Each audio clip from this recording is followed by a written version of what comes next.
क्योंकि जब बड़े महाराज जी का शरीर शांत हुआ आज से 100-150 साल पहले, तो आकाश से मिश्री का भोग गिरा था। वो मिश्री उत्सव आज भी मनाया जाता है, वो परंपरा आज भी होती है और लाखों लोग उसमें आते हैं। तुम कर्म करो, उसमें कोई बड़ी वो नहीं है मेरा विरोध, लेकिन एक बार विष्णु सहस्त्र नाम जरूर कर लिया करो। समस्त पृथ्वी पर धर्म मात्र और मात्र एक ही है, और वो धर्म है सनातन धर्म। बाकी जितने भी हैं वो पंथ हैं, वो धर्म नहीं है। तो धर्म सिर्फ सनातन है। नमस्कार, नमो नारायण। विष्णु सहस्त्र नाम पर भी एक एपिसोड बनाया जाए। बिल्कुल, विष्णु सहस्त्र नाम अपने आप में अध्यात्म जगत का एक शिरोमणि सहस्त्र नाम है। इसमें भगवान विष्णु के 1000 नाम हैं, और ये प्रमाणिक इसलिए माना जाता है क्योंकि ये महाभारत कालीन महाभारत के भीतर से है। महाभारत में अनुशासन पर्व के 149वें अध्याय के अंदर ये विष्णु सहस्त्र नाम आता है। ये दो जिन हस्तियों के बीच में संवाद है वो युधिष्ठिर और भीष्म के बीच में है। युधिष्ठिर युद्ध से बहुत निराश हो चुके हैं, और तब भगवान कृष्ण उनको सलाह देते हैं कि बाणों की शैया पर सोए हुए भीष्म पितामह अपने प्राण छोड़ेंगे जब सूर्य उत्तरायण होगा, उसके पहले पहले उनके आशीर्वाद प्राप्त कर लो, और जो भी जिज्ञासा है वो तुम पूछ सकते हो। तो जिज्ञासाएं क्या होती है कि भौतिक सुख कैसे प्राप्त हो, गुरु की स्थिति कैसे ठीक होगी, भय कैसे दूर होगा, जीवन का लक्ष्य क्या है, लक्ष्य की प्राप्ति कैसे होगी, परमात्मा कैसे मिलेंगे, परमात्मा कहाँ रहते हैं। और आप मानो कि भीष्म पितामह वसु के अवतार हैं, और वो युधिष्ठिर को भगवान कृष्ण के प्रेरणा के फलस्वरूप जब वो बतवाते हैं, तो आप ये शुभ लक्ष्मी जी का स्तोत्र सुनते हैं। कई फिल्मों में भी बैकग्राउंड में आपने देखा होगा विष्णु सहस्त्र नाम का पाठ चलता रहता है। आज इस स्तोत्र का मैं पाठ नहीं करूंगा। आप अपने मन से किसी भी स्वर में YouTube से ये सुन सकते हैं। मैं व्यक्तिगत शुभ लक्ष्मी जी को सुनता हूँ, और शुभ लक्ष्मी जी के इस स्तोत्र को लता मंगेशकर जी भी बहुत लाइक करती थी, और हमारा सौभाग्य है कि ऐसी दिव्य विभूतियों के स्वर में हमारी सुबह के प्रारंभ होता है। मैं स्टार्टिंग के सिर्फ 3 श्लोक आपको भूमिका के हिसाब से बता रहा हूं कि इसका महत्व क्या है। तो जब भगवान कृष्ण युधिष्ठिर को कहते हैं कि आप जाकर के भीष्म जी से जिज्ञासा करें, तो पहला श्लोक सहस्त्र नाम का होता है, श्रुत्वा धर्मान शेषेण पावनानि च सर्वश युधिष्ठिर शांत नवम पुनरेवाभ्यभाषत। युधिष्ठिर वहां गए हैं कि मैं कम देव लोके किम वाप्ये कम परायणम स्तुवन कम कर्मच प्राप्य मानवा शुभम को तर्व। अभी प्रश्न जिस श्लोक से प्रारंभ होता है, को धर्म सर्वधर्माणाम भवत परमो मत किम जपन मुच्यते जंतुर्जन्म संसार बंधनात्। संसार के बंधन से मुक्त होने का उपाय पूछते हैं भीष्म से, और भीष्म कहते हैं, भीष्मोवाच जगत प्रभुम देवदेवम अनंतम पुरुषोत्तमम स्तुमन नाम सहस्रेण पुरुष स्तुतोदित।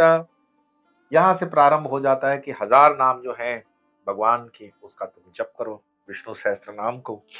और महाभारत के जैसे मैंने बताया, इसके अलावा भी विष्णु सहस्त्र नाम पद्म पुराण, मत्स्य पुराण, गरुड़ पुराण में इसका एक और संस्करण उपलब्ध है, क्योंकि इसको युगों युगों में प्रत्येक समय में बहुत महत्व दिया गया। वेद व्यास और कृष्ण की प्रेरणा से, जैसे मैंने आपको बताया कि युधिष्ठिर आ तो गए और अपने जिज्ञासा भी की। ये तो उस जमाने की मैंने बात बताई। आप कहोगे वर्तमान में इसका कोई चमत्कार, क्योंकि चमत्कार कोई नमस्कार है, आप बिना चमत्कार के बात नहीं समझते। गुजरात के एक मंदिर जो पूरे भारत में सभी मंदिरों का दाता है, संतराम मंदिर।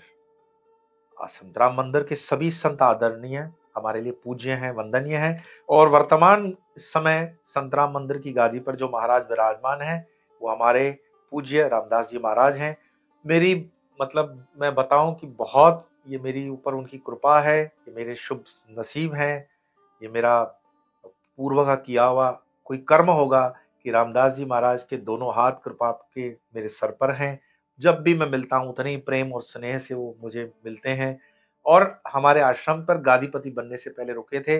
गादी का नियम ये है कि एक बार गादीपति हो जाने के बाद वो उस संकुल से जीवन पर्यंत बाहर नहीं निकलते हैं, क्योंकि ज्योति स्वरूप संतराम मंदिर में जो विद्यमान है उसकी वो देख रेख करते हैं, जो भी गादीपति बनेगा। रामदास जी महाराज जी से पहले जो गादीपति थे, नारायण दास महाराज जी, और फिर तो लक्ष्मण दास जी। ऐसे ये चौथी 150-200 साल की परंपरा है। और कहीं पर शिरडी के साईं बाबा भी संतराम मंदिर में आते हैं, ऐसा उल्लेख किसी ग्रंथ में मिलता है, मैंने पढ़ा है, मैंने देखा भी है। उस पर नहीं जाएंगे आज। लेकिन संतराम मंदिर की व्याख्या, इस पर सेपरेट एपिसोड बन सकता है, क्योंकि जब बड़े महाराज जी का शरीर शांत हुआ आज से 100-150 साल पहले, तो आकाश से मिश्री का भोग गिरा था। वो मिश्री उत्सव आज भी मनाया जाता है, वो परंपरा आज भी होती है और लाखों लोग उसमें आते हैं। गुजरात के नडियाद में ये मंदिर है, संतराम मंदिर।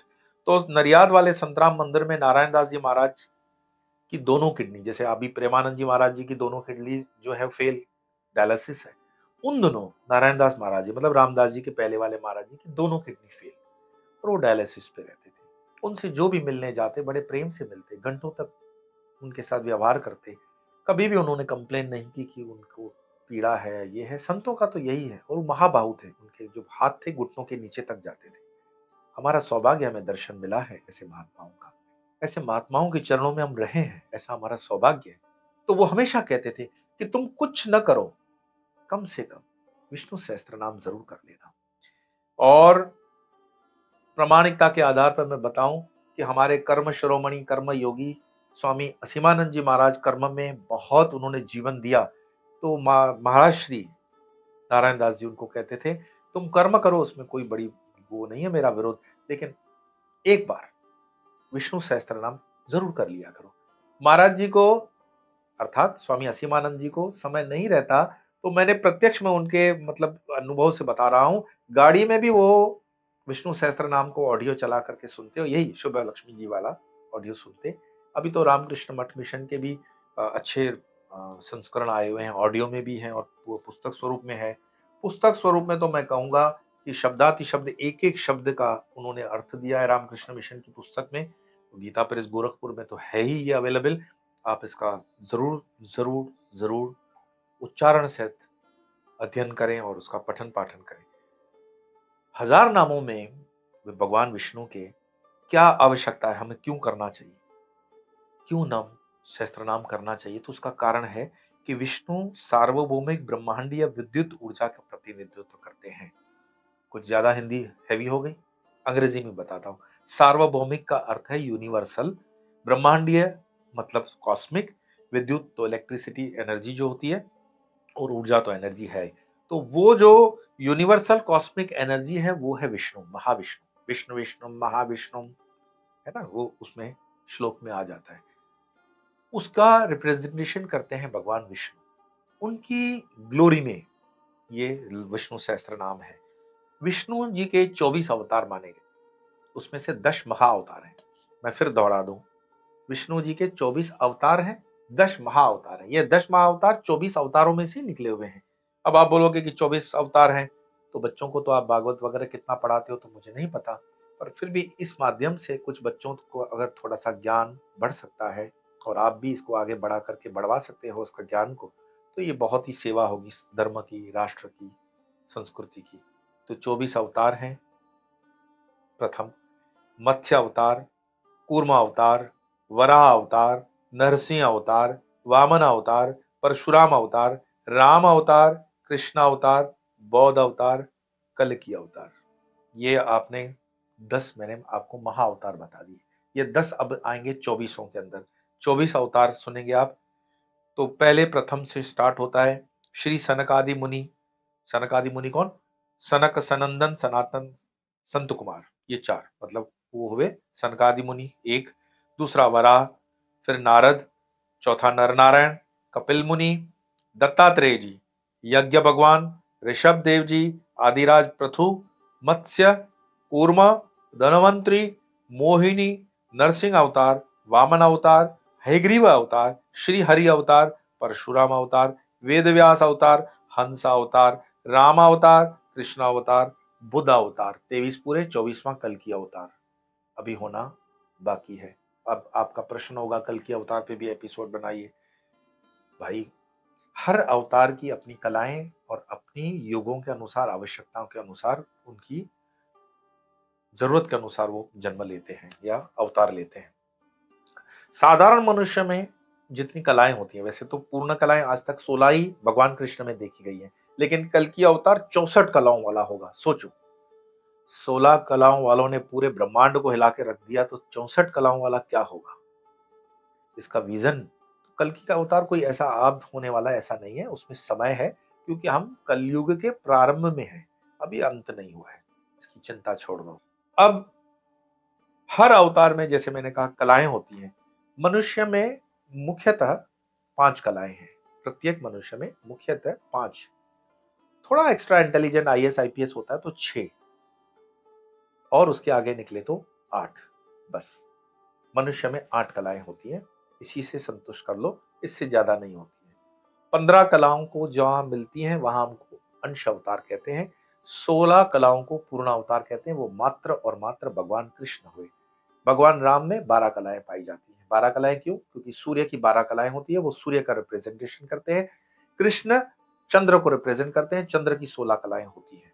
और मनुष्य को, जैसे मैंने कहा, मिनिमम 5, मैक्सिमम 6 से 8। अब ये इस स्तोत्र की टेक्निकलिटी को समझ ले। हर स्तोत्र को जैसे हम करते हैं तो उसकी पूर्व पीठिका होती है, उत्तर पीठिका होती है, फिर उसके न्यास होते हैं, वगैरह वगैरह चीजें आती हैं। विष्णु सहस्त्र नाम में ऐसा क्या विशेष है? एक तो यह स्तोत्र 3 मुख्य भागों में दिया गया है। कौन से 3 मुख्य भाग हैं? पहले पूर्व पीठिका। सर्वप्रथम इसमें गणेश, विश्वक्सेन, वेदव्यास और विष्णु के नमन किया गया है। अब जो लोग कहते हैं ना कि हमारे गुरु की परंपरा में ही रहो, तुम सिर्फ इसी भगवान में रहो, ABCD XYZ, उसके बाहर मत निकलना। अरे गणेश के बिना आप प्रवेश नहीं पा सकते हो। सनातन धर्म की रीढ़ में, पाए में गणेश है। ये इसका प्रमाण है कि जब आप विष्णु सहस्त्र नाम पढ़ते हो तो वहां पर भी मेरा कोई कृष्ण से विरोध नहीं है, पर गणेश के बिना आप कैसे प्रारंभ करोगे, मुझे बताओ। तो गणेश को, विश्वक्सेन को, वेदव्यास और विष्णु को नमन करते हुए ये स्तोत्र प्रारंभ होता है। फिर युधिष्ठिर प्रश्न करते हैं, उसके फिर जिज्ञासाओं को भीष्म पितामह शांत करते हैं। कैसी जिज्ञासा है कि सब लोकों में सर्वोत्तम देवता कौन है, आप पूछते हो ना, सबसे बड़ा भगवान कौन, उसकी जिज्ञासा का ये जवाब देते हैं। संसारी जीव का लक्ष्य क्या है, उसका जवाब देते हैं। किसकी स्तुति व अर्चना से मानव का कल्याण होता है, इसका उस स्तोत्र में उत्तर मिलता है। सबसे उत्तम धर्म कौन सा है? अब धर्म में कंफ्यूज मत हो जाना। तो इस समस्त पृथ्वी पर धर्म मात्र और मात्र एक ही है, और वो धर्म है सनातन धर्म। बाकी जितने भी हैं वो पंथ हैं, वो धर्म नहीं है। तो धर्म सिर्फ सनातन है। तो सबसे उत्तम धर्म कौन सा है, उसके विषय में इसी स्तोत्र में आएगा। किसके नाम जपने से जीव को संसार के बंधन से मुक्ति मिलती है, उसका जवाब इसमें आता है। अब भीष्म का जो उत्तर है कि जगत प्रभुम देव देवम अनंतम पुरुषोत्तमम, ये वाला आएगा। और फिर ऋषि देव आदि जो संकल्प और ध्यान के भी उसमें जो व्यवस्था दी गई है, और फिर सहस्त्र नाम चालू होता है। सहस्त्र नाम चालू होकर के उत्तर पीठिका में इसकी फलश्रुति है, और फिर इस तरह से यह स्तोत्र अपने विराम को पहुंचता है। कुल मिलाकर के विष्णु सहस्त्र नाम आप न पढ़ सको स्टार्टिंग में, कोई बात नहीं। यूट्यूब पे जिस स्वर को आप पसंद करते हो उसको प्ले करके छोड़ दें। माताएं बहनें जो किचन में भोजन बनाती हैं, भोजन बनाते हुए विष्णु सहस्त्र नाम का सिर्फ ध्वनि भी चले तो आपके भोजन प्रसाद हो गया। आप जिसके रूम में सोते हैं, जिस रूम में सोते हैं, वहां बच्चे हैं, पढ़ाई लिखाई हो रही है, सुबह में नियम बना लें, विष्णु सहस्त्र नाम से आपकी शुरुआत हो सुबह की। एक माइल्ड आवाज पर उसको चला करके सुने, उसकी ध्वनि को महसूस करें। शब्दों पर बाद में ध्यान दें। शब्द अपने आप खुलते भी हैं, खिलते भी हैं, परम पिता परमेश्वर की कृपा होती है। पहले उसके लिए वाइब्रेशन बनाइए। थोड़ा सा धूप दीप कर सको तो बहुत अच्छा। चलते फिरते जो आप सफाई के ये कार्य करते हो, चाहे ऑफिस में हो, घर में हो, विष्णु सहस्त्र नाम आपको कोई रोकता नहीं है। ये जो अटर मटर गटर वाले तुम इंग्लिश गाने सुनते हो कार में, या दबादुब चलाते हो, विष्णु सहस्त्र नाम मतलब मनुष्य योनि में नहीं आए हो। ये जानवरों की तरह क्यों बर्तन बर्तन कर रहे हैं? आपने एक बात देखी होगी कि अंग्रेजी जब म्यूजिक सुनते हो तो पांव हिलता है, लेकिन भारतीय शास्त्रीय संगीत जब सुनते हो तो ये सर हिलता है। फर्क समझ में आ गया? अंग्रेजी पैर में है, सनातन मस्तिष्क में है। इसी तरह संस्कृत के श्लोकों का, संस्कृत के पाठ का, मंत्र पुष्पम आप देखिए, यूट्यूब पे अवेलेबल है मंत्र पुष्पम। हमारे रामकृष्ण मठ मिशन के सारे मंत्र पुष्पम के स्तोत्र आपको मिल जाएंगे यूट्यूब पे। अब आप हम बोलना कि ये इसका लिंक भी भेज दो, तो कुछ मेहनत आपको करनी पड़ेगी, कुछ आपको चलना पड़ेगा। मैं हमेशा कहता हूँ, गीता प्रेस गोरखपुर की दैनंदिनी डायरियां रिलीज हो चुकी हैं, बच्चों को गिफ्ट करिए।